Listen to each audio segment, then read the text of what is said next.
They gave me 30 days to vacate a ranch that's been in my family for 4 generations. The HOA said my land was non-compliant because of livestock noise, unapproved fencing, and unauthorized barn construction.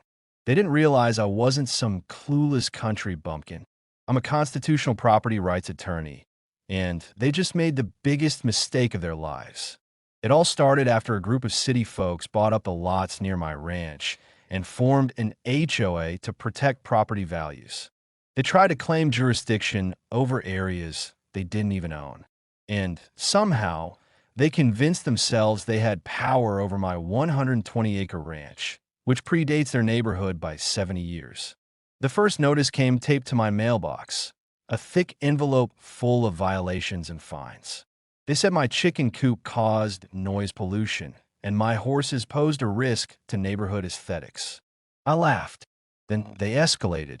Two HOA board members, Paul and Clarissa, showed up unannounced in golf carts, rolling through my cattle field like they owned the place. Clarissa even had the nerve to tell me I needed HOA approval to maintain my fence line. I told her, "You're trespassing. Leave now." They didn't.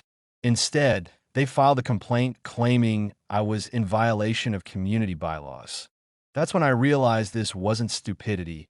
It was a coordinated power grab. They weren't just after my barn or my fence. They wanted to push me off my own land. And when I ignored their fake fines, they filed for a forced eviction. That's when I went to war. I drove to the county recorder's office and pulled every deed, plat map, and zoning document I could find. My ranch?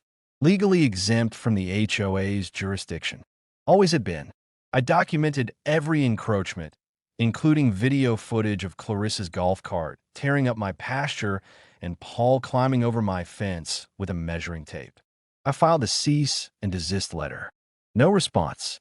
They kept sending threats, increasing fines to over $15,000, and scheduling a community vote to authorize legal action against me. Big mistake. I waited for the HOA meeting, showed up in a clean suit, sat in the back row, watched them smirk, thinking they were about to take my land.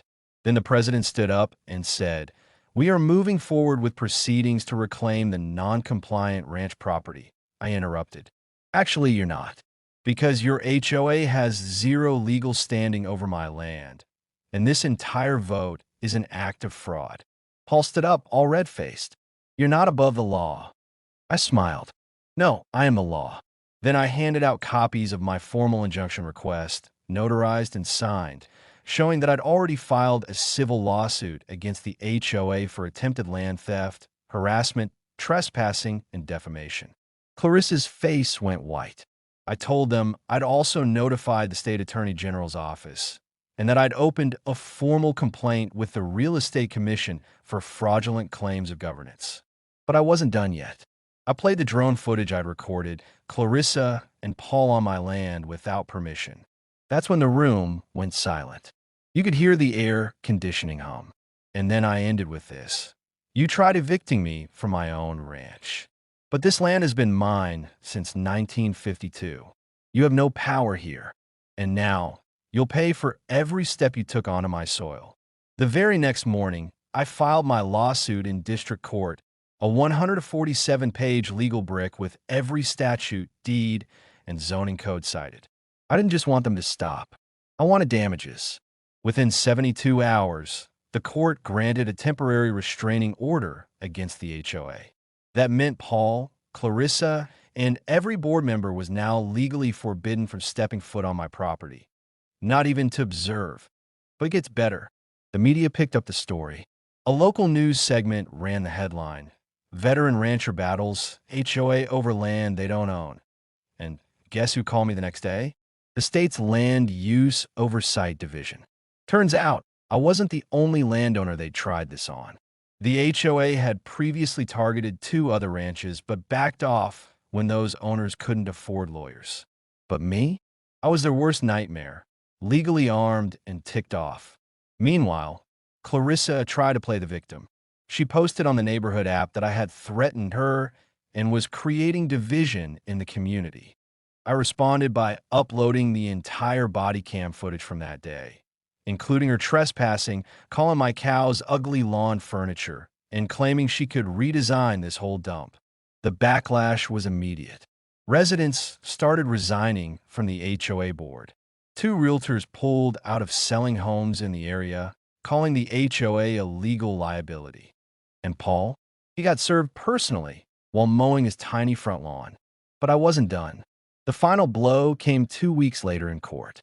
The judge, a former property litigator himself, didn't even let the HOA's lawyer finish his first paragraph before he interrupted.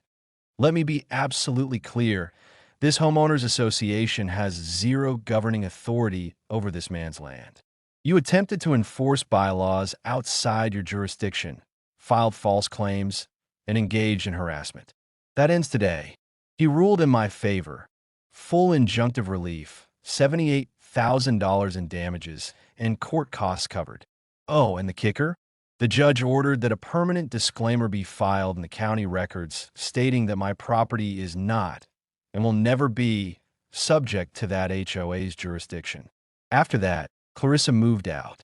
Paul resigned, and the HOA president sent me a written apology, which I had framed and hung in my barn office. Now, every time I ride out on my ATV, past the pasture, past the cattle, past the barn they tried to ban, I smile. Because I didn't just win. I crushed them with the law they tried to weaponize against me. And as for that HOA, they've never messed with another landowner again. New HOA conflict stories come out every day. Subscribe now to catch the next unbelievable showdown.